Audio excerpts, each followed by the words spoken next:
Oh, good morning, everybody. Thanks, David. Nice to see so many faces here, and there's lots of people watching online as well. I think there's all the people back in the office and around the country. I just want to say hi to everybody. David spoke about my Ryman earlier, and I just wanted to acknowledge the huge amount of work that my predecessor, Simon Shelley's put into my Ryman. He put countless hours into it, and it was a real labour of love for him, and so I'm delighted that it's been such a great tool for us, and of course a huge team effort over the last sort of 2 or 3 years to actually make it operational. Most IT rollouts fail pretty quickly, and so to deploy thousands of Surface devices to aged care rooms around New Zealand and Australia, and for the whole infrastructure to work really well, and most importantly for our clinicians and caregivers and nurses and residents to get the best out of it, I think it's a wonderful achievement for the whole team. So I just wanted to acknowledge that up front. So David has outlined some pretty remarkable achievements during the year from the team, and it's pretty humbling actually, because you review the things that are going on, and you're very aware that all of the efforts that people make are huge personal efforts on behalf of us and our residents. And I'm also incredibly excited about what lies ahead and how we're going to grow. So we've gathered a huge amount of momentum in our build rate, and that lifted 42% during the year to 757 beds and units. And I think that those of you who read the paper will know that that means that we bet Kiwi Build. So anyway, I didn't really say that. So all going well with consents and development applications. We're expecting to have work underway on 12 sites in the coming year, and we're about to move into our biggest ever build program. Our land bank now totals more than 7,000 beds and units, and 40% of these are consented. This means we've not only got great quality sites, we're getting better at turning them into villages ready for sale to meet the demand ahead. As David mentioned, we encountered some headwinds during the year. In Melbourne, we've seen the housing market come off about 10% from its highs, and there's been a cooling in the wider Auckland market with volumes down 18%. It's probably fair to say that just about every paper you read for the last 365 days has had a negative story about the property market printed. They're rather repetitive and on both sides of the Tasman. The aged care sector in Australia has come under intense scrutiny from the Royal Commission into Aged Care. We made a submission on behalf of Ryman to the Royal Commission on ways that we see of improving the system, and we think that overall anything that's going to result in better care for older people and the way it's delivered has got to be a good thing. We opened our second Melbourne village during the year, and it's now home to close to 200 residents in independent living and care. The village was opened a few weeks ago by Lord Samuel Vestey, an English peer who was the great-grandson of Dame Nellie. And I haven't done very many speeches with Lords. He's a lovely chap, and he took a huge amount of interest in the village and really trying to understand how we worked. He told us that he'd thought long and hard before lending such a treasured family name to us for the village.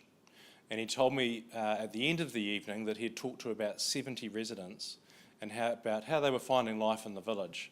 And for those of you who have been to England, there's nothing like this in England, so he was very intrigued. And he couldn't believe how happy everybody was. And to me that says it all, and I got the same feedback during the night too. So you know that our success is always going to be defined by whether we make people happy. And it gives me a lot of comfort when you get that on the ground feedback from people that we're doing a good job.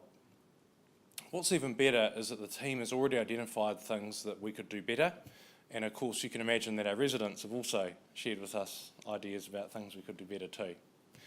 You can see from the slides how much progress we've made at Nellie Melba over the past 18 months. Have a look at this. We'll go back to the bare land. So that was, didn't seem that long ago it looked like that, I have to say. And then we flip forward. It's amazing effort, in 18 months. So they've done a superb job.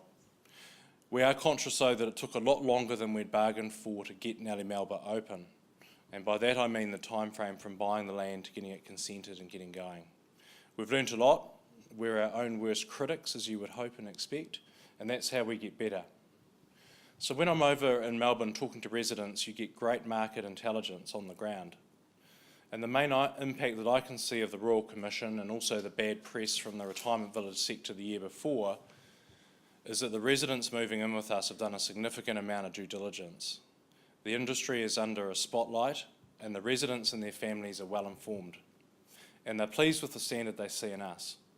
They like our apartments, they like our terms, they like the reassurance of having the care on the same site, and that's rare in Australia.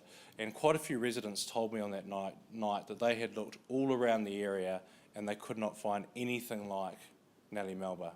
For them it was very special. We also did a recruitment night last week. We got 230 people in just to introduce sort of caregiving, nurse opportunities for the villagers, so great turnout, and people were just blown away by what they saw.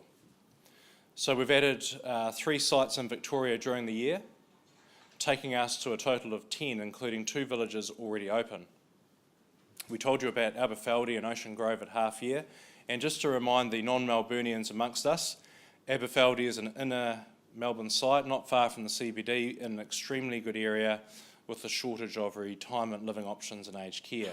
Ocean Grove, which you can see on the screen, is on the Bellarine Peninsula, just down the road from Geelong, and is an exciting prospect. And it looks pretty good, doesn't it? Looks like a pretty good place to live, and I can tell you that it's a beautiful place to sort of drive around and walk around. We've recently completed the purchase of a new 2.2 hectare site at Ringwood East. That's our 3rd for the year in Victoria. The site is close to the Eastland shopping centre and is in Melbourne's Green Belt, bordered by Ringwood Lake Park.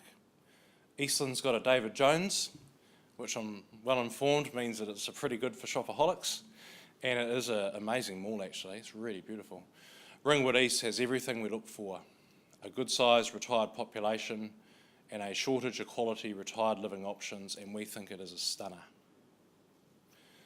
Last week we hosted a smoking ceremony with the traditional custodians of the land at our Burwood East site. You can see that happening on the left there. This marks the start of work on the 2.5 hectare site, which is our 3rd cab off the rank in Melbourne. We've also received development approval for our Highton site in Geelong, and we'll be underway there soon. Negotiations with the council, it's fair to say, took a bit longer than we'd hoped, and we're targeting to get underway as soon as possible once the plans go through the formal endorsement process with the council. We've carried out some early site works at Coburg, and we've got development approval application in for Aberfeldy. This is a picture of the Aberfeldy just to the right there and where it's located. We're probably likely to shuffle the Aberfeldy site ahead of Coburg at this stage. Aberfeldy is a shorter build and will allow us to get a beachhead in that part of Melbourne much faster, which will pave the way for Coburg, which is about a 15-20 minute drive. We're well on the way to have 5 villages open in Victoria by the end of 2020, and our Melbourne development and construction team, they are fired up, I can tell you that. And we've been busy in New Zealand too. You can see the construction team have made great progress at our Lindfield, Hamilton and Devonport villages. We've recently welcomed our first residents at each of these villages. In the montage of photos you can see Judy, she's in the bottom right, who's moved into our William Sanders village. I love her story because she got these removal people to help her out, so she decided, I'll just go to my Tai Chi class anyway in the morning. So she did Tai Chi in the morning while people were moving into her house, and she said that she arrived into a new apartment in a zen-like state, which is pretty unusual for a move-in. Clifford and Gillian moved into Linda Jones only from about 2 minutes down the road actually at our Hamilton village. They're just on the bottom left-hand side there. They're pretty excited. They roped their grandsons into helping them shift. We were also delighted to have Linda Jones herself over from Queensland to launch the name in her honour. And you sort of get a bit starstruck actually when you meet someone like Linda Jones, all the things that she's achieved. And she really enjoyed it. And one of the interesting things that she did, and I guess that's maybe one of the reasons why she's very successful, was that she mystery shopped us. So just to make sure that everything was in order. And thankfully we did a good job, so that was good. Our Auckland land bank has been boosted by the acquisition of a new site in Kohimarama. It is a 3.1 hectare site in a premier area, and we're working on plans for a village for more than 300 residents. In addition, we've purchased a medical centre next door to our Grace Joel village in St Heliers. We've no immediate plans to develop the site, but it's an important strategic deal for us. And we've also brought 2 new villages in Christchurch, new sites I should say. The first is a 5 hectare site next door to Riccarton Racecourse with views overlooking the tracks, the Port Hills and the mighty Southern Alps. It'll provide us with a village amid some prime suburbs with ageing populations and fits nicely into our existing portfolio of Christchurch villages. And we've also purchased Bishop's Park Village from Anglican Care. The 1.2 hectare site is a short distance from our existing Park Terrace site and looks across Hagley Park in the heart of Christchurch.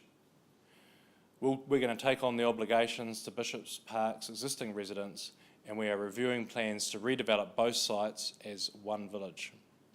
The combination of the sites right on Hagley Park, overlooking the Avon, makes an exciting prospect.